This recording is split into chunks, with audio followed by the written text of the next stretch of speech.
సింహాసనాసీనుడా,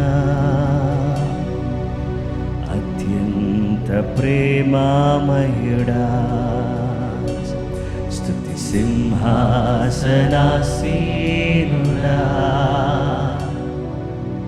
అత్యంత ప్రేమామయుడా, పరిశుద్ధుడా, పరిశుద్ధాత్ముడా, పరిశుద్ధుడా, పరిశుద్ధాత్ముడా, ఆరాధనా నీకే, ఆరాధనా నీకే, ఆరాధనా నీకే, ఆరాధనా నీకే, ఆరాధనా నీకే, ఆరాధనా నీకే, ఆరాధనా నీకే, ఆరాధనా నీకే,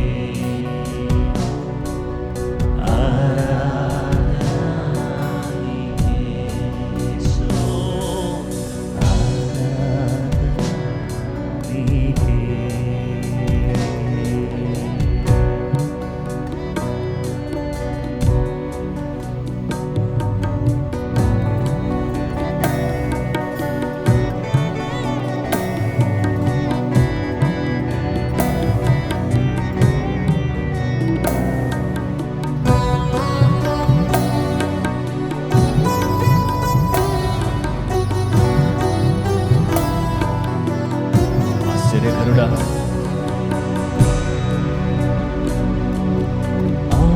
ఆశ్చర్యకరుడా, ఆలోచనకర్త, బలవంతుడగు దేవా, నిత్యుడవగు తండ్రి. ఆశ్చర్యకరుడా, ఆలోచనకర్త, బలవంతుడగు దేవా, నిత్యుడవగు తండ్రి, సమాధానకర్తయగు అధిపతి నీవే, ఆరాధనా నీకే.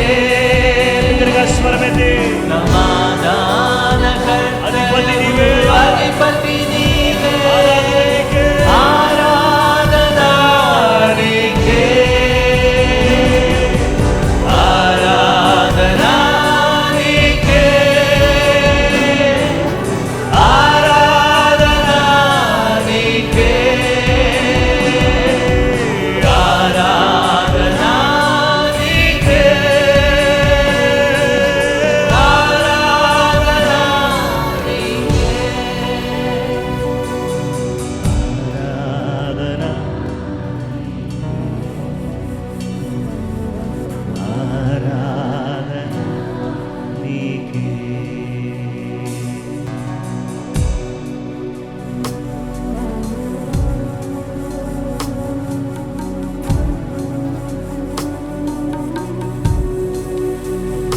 రక్షణకర్త,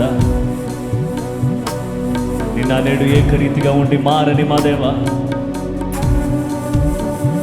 అయ్యా నీకే స్తోత్రం తండ్రి. సమీపింపరాని తేజస్సులను వసించువాడు, అయినా సరే నువ్వు నాలో వసించడానికి ఇష్టపడిన దేవా నీకే స్తోత్రం అని దేవుని స్తుతిద్దామా.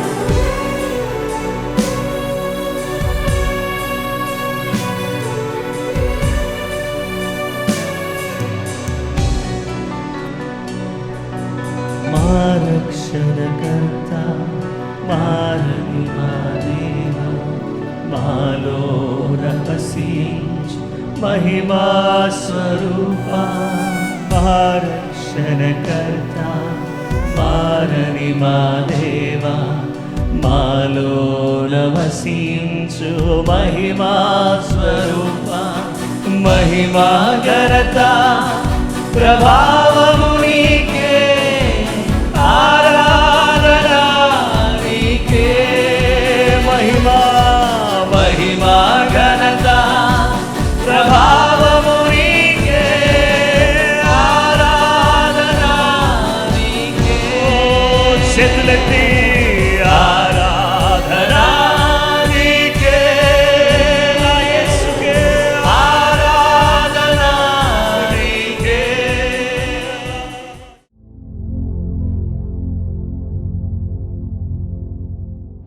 అందరికీ ప్రైజ్ లార్డ్ అండి. ఈ ఉదయకాల సమయంలో ప్రేమతో మిమ్మల్ని ప్రార్థనా పోరాటానికి ఆహ్వానిస్తున్నాను. ఇప్పటివరకు చక్కని పాటలు, ఆరాధన ద్వారా దేవుని నామాన్ని గణపరిచాం. ఈ సమయంలో వాక్య భాగంలో నుండి యోబు గ్రంథము 22 అధ్యాయము 21 వచనం, 22, 23 వచనాలు చూద్దాం. ఆయనతో సహవాసము చేసిన ఎడల నీకు సమాధానము కలుగును, అలాగున నీకు మేలు కలుగును.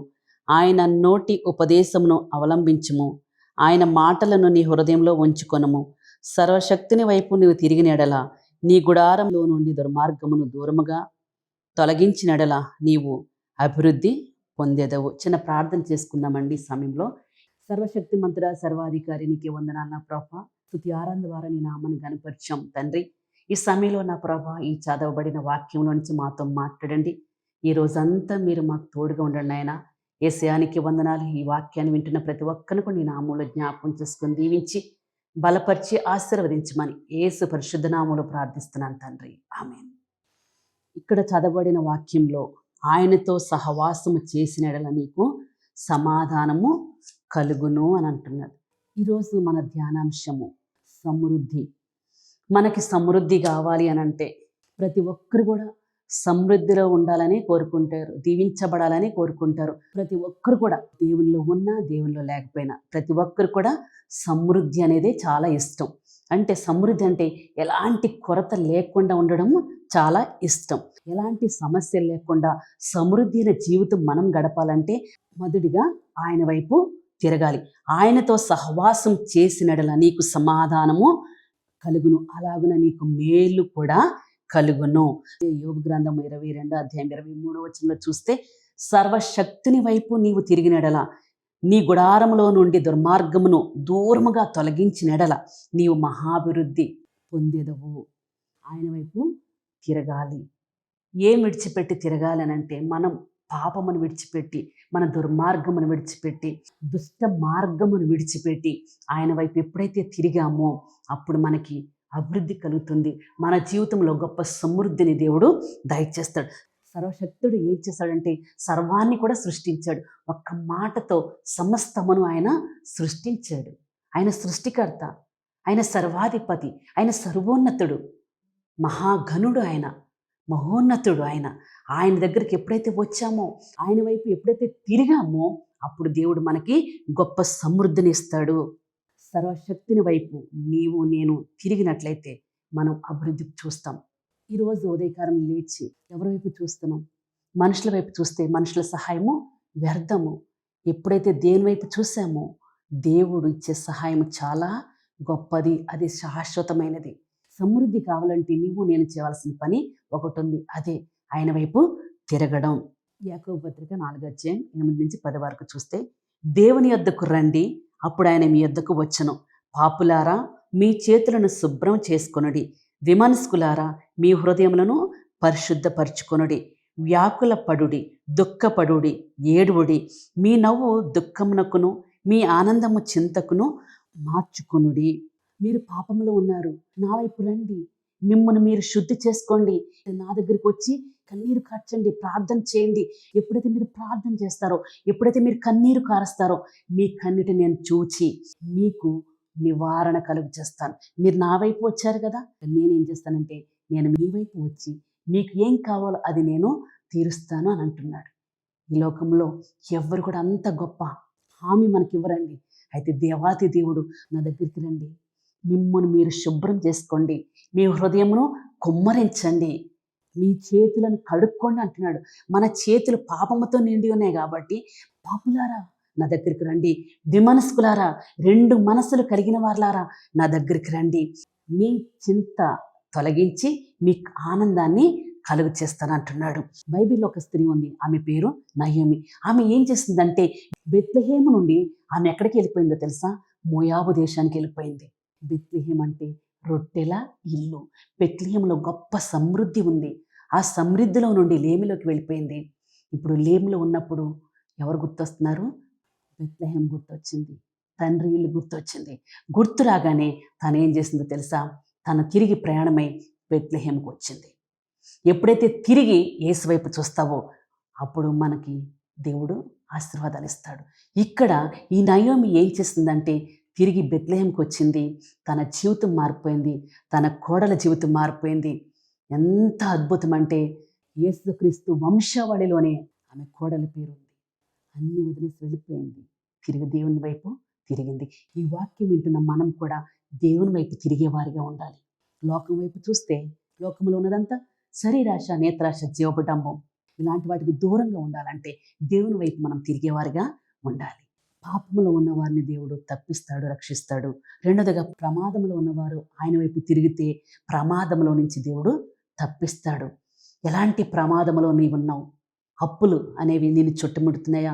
సమస్యలు నిన్ను చుట్టుముడుతున్నాయా? ఏ ప్రమాదంలో ఉన్నప్పటికీ కూడా ఎప్పుడైతే ఆయన వైపు తిరిగామో, ఎప్పుడైతే ఆయన దగ్గరికి వచ్చి మనం కన్నీరు కార్చి ప్రార్థించామో, అప్పుడు వాటి నుంచి విడుదల దయచేసి మనల్ని దేవుడు ఆశీర్వదిస్తాడు. యెషయా గ్రంథము 38వ అధ్యాయంలో చూస్తే హిజ్కియాకు మరణకరమైన రోగము కలుగగా ప్రవక్తయు ఆమోజు కుమారుడైన యెషయా అతని యొద్దకు వచ్చాడు. ఇక్కడ హిజ్కియా కనిపిస్తున్నాడు మనకి. హిజ్కియాకి ఏం కలిగింది? మరణకరమైన రోగం కలిగింది. ఇంకా చనిపోయే పరిస్థితికి వచ్చేసాడు. ఆ పరిస్థితిలో ప్రవక్త అయిన యెషయా అతని దగ్గరికి వచ్చి, హిజ్కియా, నువ్వు చనిపోతావు, నీళ్లు సర్దుకో, నువ్వు చక్క పెట్టుకో అని మరణ వార్త తీసుకొచ్చాడు. ఈరోజు ప్రొద్దున లేవగానే ఎన్నో దుర్వార్తలు మనం వింటా ఉన్నాం. ఇక్కడ కూడా హిజ్కియా ఏం వార్త విన్నాడు? మరణ వార్త విన్నాడు. వినినప్పుడు హిజ్కియా ఏమీ భయపడలేదు, ఏమీ తొందరపడలేదు. ఏం చేశాడో తెలుసా? తను గోడవైపు తిరిగాడు. గోడవైపు తిరిగి, యెహోవా, యథార్థ హృదయుడనే సత్యముతో నీ సన్నిధిని నేనెట్లు నడుచుకుంటేనో, నీ దృష్టికి అనుకూలంగా సమస్తమును నేనెట్లు జరిగించితేనో.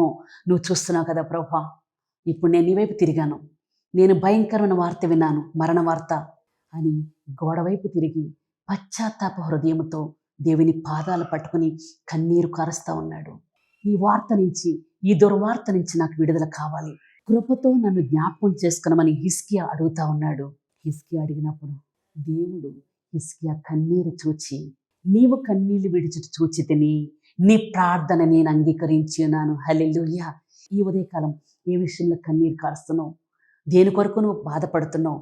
ఏ సమస్యలు నీవు ఉన్నప్పటికీ కూడా నీ కన్నిటిని నేను చూచానంటున్నాడు, నీ హృదయాన్ని నేను చూస్తున్నాను అంటున్నాడు. మన దేవుడు అడుగు వాటికంటే, ఊహించు వాటికంటే అత్యధికం ఇచ్చే దేవుడు. ప్రార్థన చేసినప్పుడు దేవుడు ప్రార్థన విని ఆయుష్ పొడిగించాడు. అంత మాత్రమే కాదండి, అష్షూరు రాజు చేతిలో పడకుండా దేవుడు తప్పించాడు, విడిపించాడు. దేవుని వైపు తిరిగేవారిగా ఉండాలి. మూడవదిగా చూసినట్లయితే పరిస్థితులు బాగలేని సమయంలో కూడా దేవుని వైపు తిరిగాడు యోబు.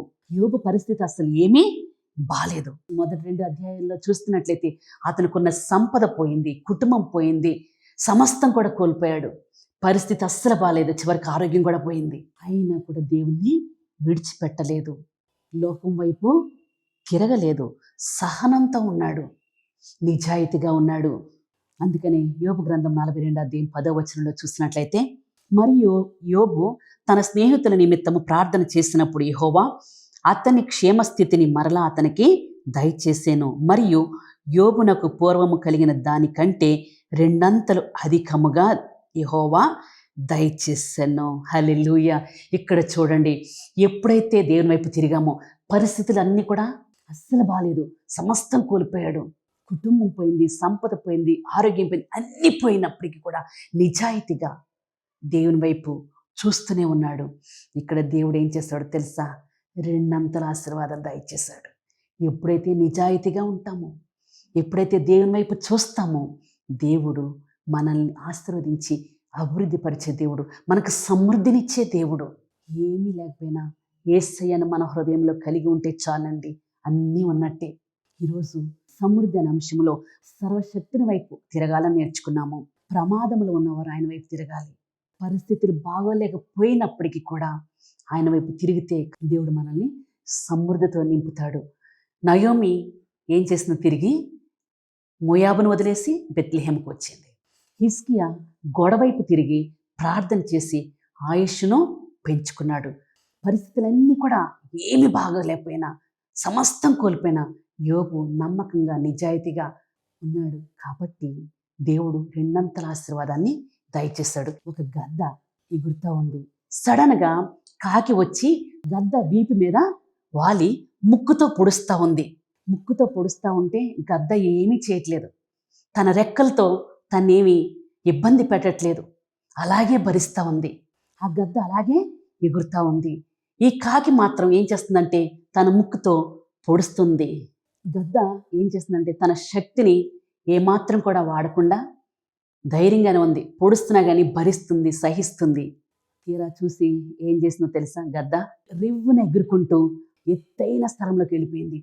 అంతగా ఎగిరినప్పుడు, అంతగా పైకి వెళ్ళినప్పుడు ఈ కాకికి ఆక్సిజన్ అందక తను ఏం చేసింది? కిందకి వచ్చేసింది. చూడండి, ఈ గద్ద ఏం చేసింది? సహనంతోనే ఉంది. యోబు కూడా ఎంత సహనం ఉన్నాడంటే అందరూ వచ్చి దూషిస్తూ ఉన్నారు. ఫ్రెండ్స్, భార్య, చివరికి అందరూ వచ్చి దూషించినప్పటికీ కూడా తను దేవుని వైపే తిరిగి ఉన్నాడు. దేవుడిచ్చే ఆశీర్వాదాల కోసం ఎదురు చూస్తూ ఉన్నాడు. దేవుడు ఏం చేశాడు? ఎప్పుడైతే నమ్మకంగా ఉన్నాడో, ఎప్పుడైతే దేవుని వైపు తిరిగాడో, దేవుడు రెండంతల ఆశీర్వాదాన్ని ఇచ్చాడు. ఈ ఉదయకాల సమయంలో వాక్యం వింటున్న మనందరం కూడా ఏం చేయాలంటే, మనకి సమృద్ధి కావాలి అని అంటే మనం ఆయన వైపు తిరగాలి. పాపములో ఉన్నావా? ఆయన వైపు తిరుగు, రక్షిస్తాడు. ప్రమాదంలో ఉన్నావా? ఆయన వైపు తిరిగినట్లయితే ఆయన ప్రమాదం నుంచి తప్పిస్తాడు. పరిస్థితులు ఏమీ బాగోలేవా? అయినప్పటికీ కూడా ఆయన వైపు తిరిగి ప్రార్థన చేసినట్లయితే దేవుడు పరిస్థితులన్నీ కూడా నీకు అనుకూలంగా చేస్తాడు. ఆ విధంగా దేవుడు నిన్ను, నీ కుటుంబాన్ని సమృద్ధిగా దీవించునుగాక. ప్రార్థన చేసుకుందామండి.